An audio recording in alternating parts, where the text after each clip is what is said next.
vous entends. Oui.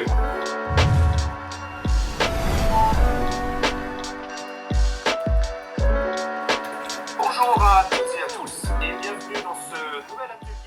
Je vous souhaite d'abord à toutes et à tous la bienvenue. Vous allez voir, on va passer une matinée fort intéressante sur la question des services, des usages bas carbone, à la fois pour Pierre-Mille-les-Îles, mais ce qui est intéressant, c'est d'une façon un peu plus globale sur la ville de demain, la ville bas carbone et résiliente. Ce projet a pour caractéristique de mettre les sujets de transition écologique en haut de la pile. Ça, on le dit publiquement depuis 2019.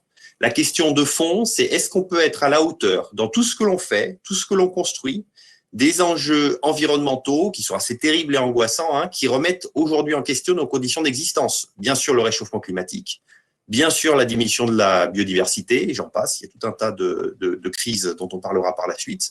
Et est-ce qu'on peut le faire dans une économie de projet acceptable qui permet de produire des logements, mais aussi des services, c'est le sujet de ce matin, qui soient accessibles au plus grand nombre? Comment, au-delà de la qualité des constructions, au-delà de la qualité des aménagements, on peut travailler ensemble pour se dire on fabrique de la démobilité, et on a moins besoin de se déplacer et on se déplace moins et donc on émet moins de carbone. Et comment on arrive à changer ou à impulser des modes de consommation qui sont différents et qui commencent à structurer une consommation bas carbone. Ce qui est important, je pense que nous, il y a toute une série de surfaces en rez-de-chaussée qui vont être disponibles pour des activités. Il y a des manières de se déplacer qui vont être différentes et qui vont réellement apporter des alternatives. C'est-à-dire que si on veut se débarrasser de sa voiture, on aura des alternatives parce que c'est ça qui est absolument essentiel.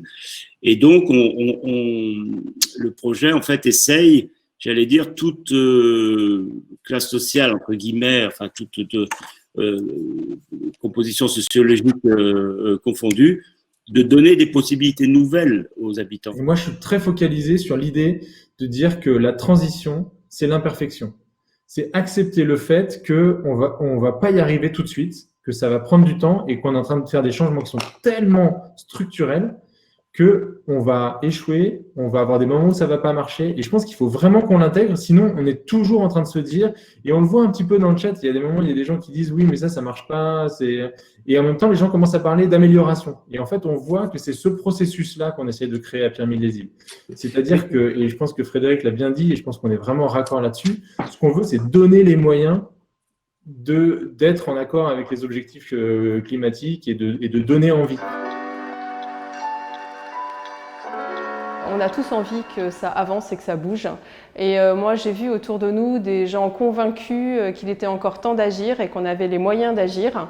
Donc ça, je trouve ça vraiment positif. Même si peut-être que dans la rue, on ne se serait peut-être pas rencontrés ou on n'aurait pas été vers ce type de métier, finalement, on s'aperçoit que moi, j'adore cette expression-là, vraiment le jeu à la nantaise, c'est vraiment ça. C'est co-construire ensemble sur des choses qui n'étaient pas forcément évidentes au début. Et finalement, le sens, la valeur et puis l'énergie qu'on y met, ça provoque un jeu collectif qui est hyper réjouissant et hyper énergétique en fait. Ce que j'en retire de cet atelier, c'est qu'on arrive à un consensus, je trouve, sur la manière dont il faut traiter ces sujets et qu'on est tous capables aussi de voir plus loin que son propre périmètre d'intervention.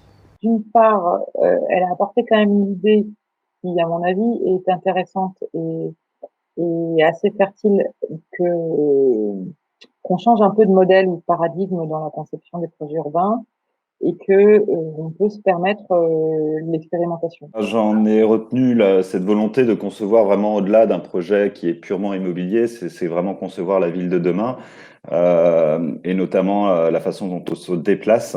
Donc c'est vraiment cette approche globale et qui me semble assez précurseur, cette façon de concevoir les choses très en amont en partenariat avec différents professionnels, différents experts dans leur domaine. Donc ça, c'est vraiment une chose très importante. Et le fait aussi d'anticiper au maximum les évolutions à la fois nécessaires et inévitables, notamment donc dans l'appréhension de l'espace public et cette nouvelle façon de concevoir la ville, en fait.